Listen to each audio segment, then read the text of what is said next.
आज की ये कहानी हर उम्र के इंसान को झकझोर के रख देगा। ये कहानी है 14 साल की नीतू की, जिसकी दर्दनाक मौत ने पूरे समाज को सवालों के घेरे में लाके खड़ा कर दिया था। और शायद उसकी मौत में उसकी खुद की भी गलतियां थी। क्या सच में उसने ऐसा कुछ किया था जिस वजह से उसके अपने ही माता पिता को उसे मारने का फैसला लेना पड़ा?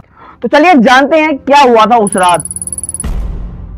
इस पूरी कहानी की शुरुआत होती है 2018 या 2019 में, जब मध्य प्रदेश के टीकमगढ़ में शोभा और गंगाराम की शादी होती है। शोभा की दूसरी शादी होती है। उसकी पहली शादी से उसकी एक बेटी हुई थी जिसका नाम नीतू था। खैर, शादी के बाद नीतू अपनी माँ के साथ ही रहने आ जाती है। कुछ सालों बाद शोभा के 2 और बच्चे हो जाते हैं, आस्था और ऋतिक। लेकिन ये परिवार आर्थिक तंगी से गुजर रहा था। हालात इतने ज्यादा खराब थे कि शोभा और गंगाराम ने ये फैसला किया कि वो टीकमगढ़ छोड़ के हरियाणा के सोनीपत में शिफ्ट हो जाएंगे। लेकिन जाते जाते उन्होंने नीतू को उसके दादा दादी के पास छोड़ दिया और ये वादा किया कि हालात सुधरते ही वो उसे भी अपने पास बुला लेंगे। 2 साल बाद 2023 को जब उनकी आर्थिक स्थिति सही हो गई तो उन्होंने नीतू को भी अपने पास सोनीपत बुला लिया। सब कुछ सही लग रहा था। नीतू का स्कूल में एडमिशन हो गया था और वो घर के कामों में भी हाथ बटाने लग गई थी। पड़ोसियों की नजर में ये परिवार बहुत ही आदर्श परिवार था। लेकिन 30 अप्रैल 2023 की वो सुबह सब कुछ बदल गया। नीतू की लाश छत पर पड़ी हुई मिली। उसकी माँ शोभा ने जब सबसे पहले इसे देखा तो वो देखकर चीखने चिल्लाने लग गई। उसकी चीख पुकार सुन के वहाँ आस पड़ोस के लोग और मकान मालिक भगत सिंह भी दौड़े चले आए। जब वो लोग आए, उन्होंने ये देखा तो उसे फौरन ही हॉस्पिटल लेके गए।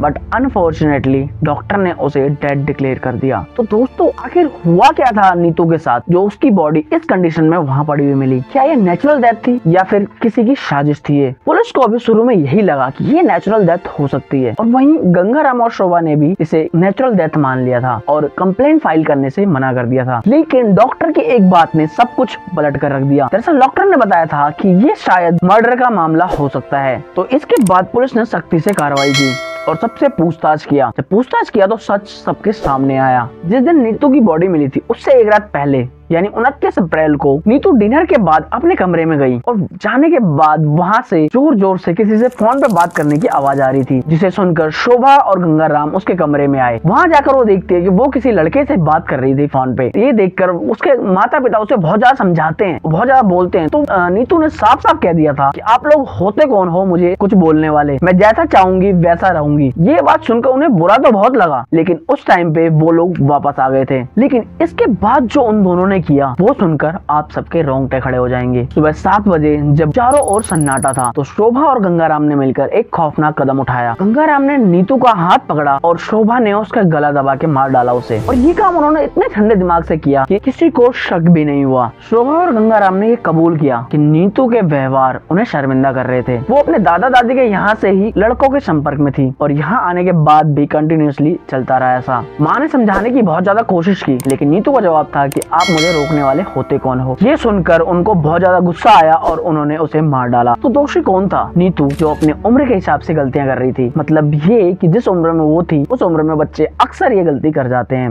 या फिर उसके माता पिता जिन्होंने अपनी इज्जत बचाने के लिए इतना खौफनाक कदम उठा लिया। क्या बच्चे की जान इतनी सस्ती होती है कि उसे सजा के नाम पे मौत दिया जाए? आपकी राय हमें कमेंट बॉक्स में जरूर बताएं। अगर ये वीडियो आपको सही लग रही है तो इसे लाइक करें, शेयर करें और सब्सक्राइब जरूर कर लें हमारे चैनल को। तो मिलते हैं अगली वीडियो में, तब तक सुरक्षित रहें और अपना ख्याल रखें।